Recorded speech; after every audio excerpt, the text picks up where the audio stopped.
Plongé au cœur d'un foyer, où l'amour est pris en otage, c'est l'histoire d'un mariage qui sombre dans l'enfer, parce qu'un père refuse de lâcher prise et qu'un fils n'ose pas devenir l'homme de sa propre maison.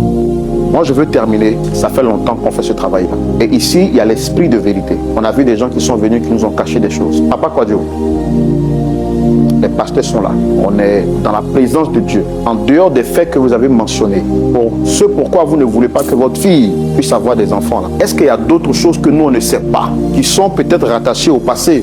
Peut-être une déception avec votre femme. Est-ce qu'il y a d'autres choses? Parce que nous, on est là pour réconcilier les cœurs. Quand on écoute votre fille là, on sait qu'elle aime son mari. Le monsieur là aussi là, il aime sa femme, de vous à moi. Est-ce qu'il y a d'autres raisons qui justifient votre attitude, qui vous rattachent tellement à votre fille au point de ne pas vouloir la laisser partir, quand bien même vous l'avez déjà donnée en mariage? Ça fait plusieurs années que je fais ce travail et dans la vie active, c'est l'une des rares fois où je vois ce genre d'attitude de père. Parlez-moi en tant qu'homme. S'il y a quelque chose, nous, on va vous aider. Merci, monsieur.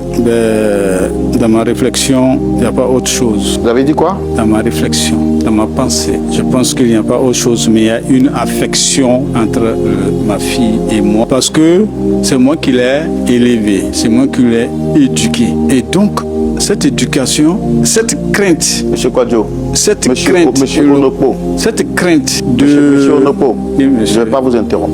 Je ne vais pas vous juger. Il y a des opportunités que Dieu ne donne pas deux fois dans la vie. Vous êtes un homme. Je suis un homme. Ici, là, c'est le plateau de la vérité. De vous à moi. Je vais vous reposer la question une deuxième fois. Ne regardez pas les gens qui nous regardent, encore moins quoi que ce soit. Est-ce qu'il y a d'autres raisons qui peuvent justifier votre attitude de père? Regardez-moi. Dieu vous aime. Monsieur, c'est qu'elle voulait. Ce sont beaux. Ce sont beaux. Mais si, comme vous le dites, c'est Dieu qui fait tout. Et ma fille, quand elle était très petite et que sa mère avait disparu, quand sa mère nous a quittés, mes affaires commençaient quand même à connaître une turbulence. Et ça n'allait pas. Alors que j'avais une fille sous la main, j'étais seul. Je voulais lui donner une vie, une bonne vie. Une vie de fille à papa, comme on a l'habitude. Alors, un jour, j'ai un ami qui m'a parlé d'un monsieur qui pouvait m'aider à avoir suffisamment de moyens pour pouvoir bien m'occuper de ma fille. Et on avait pris rendez-vous. Elle allait me montrer le monsieur.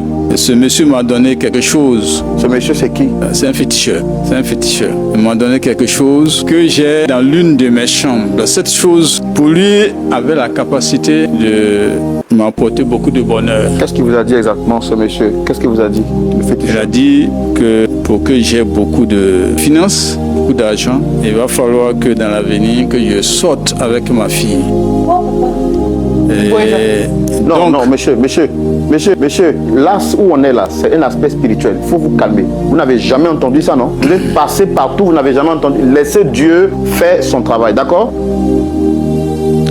Et donc, depuis que j'ai ce truc chez moi, je n'ai pas connu de pauvreté. Mais ce qui fait que j'aime bien, c'est parce que depuis que les deux sont mariés, les affaires vont encore plus. Alors que je n'ai pas eu de rapport avec ma fille. Alors, je me suis dit, attends, si ça va comme ça, est-ce que j'ai besoin de continuer? Donc je vais aller voir le monsieur pour lui expliquer. Parce que je voulais retourner son affaire. Parce que ça va, si les deux sont ensemble. Depuis quand Anderson est marié à ma fille. Mais seulement ce qui me reproche, il me dit, si les deux ont eu un enfant, je vais rechuter. Voilà. Hey, papa, donc c'est toi le problème de mon foyer, papa. C'est toi. Non, c'est pas lui, hein. Samira, c'est pas ton papa, hein. Papa, c'est toi le problème. Non, c'est pas ton papa. C'est pas ton papa, c'est moi le problème. Donc, tu es en train de te défendre, papa, c'est toi le problème. Elle peut aller voir féticheur. Attendez, Samira, vous dites quoi dans le micro? J'ai pas compris. tu manges bien, non? Papa, regarde. Tout ce que tu veux, je t'offre. Non, papa, donc ça veut dire que c'est toi le problème. Attendez, Samira. Monsieur, Non, monsieur c'est toi le problème, Onopo. papa. Attends. Mais il a quoi à dire encore? Non,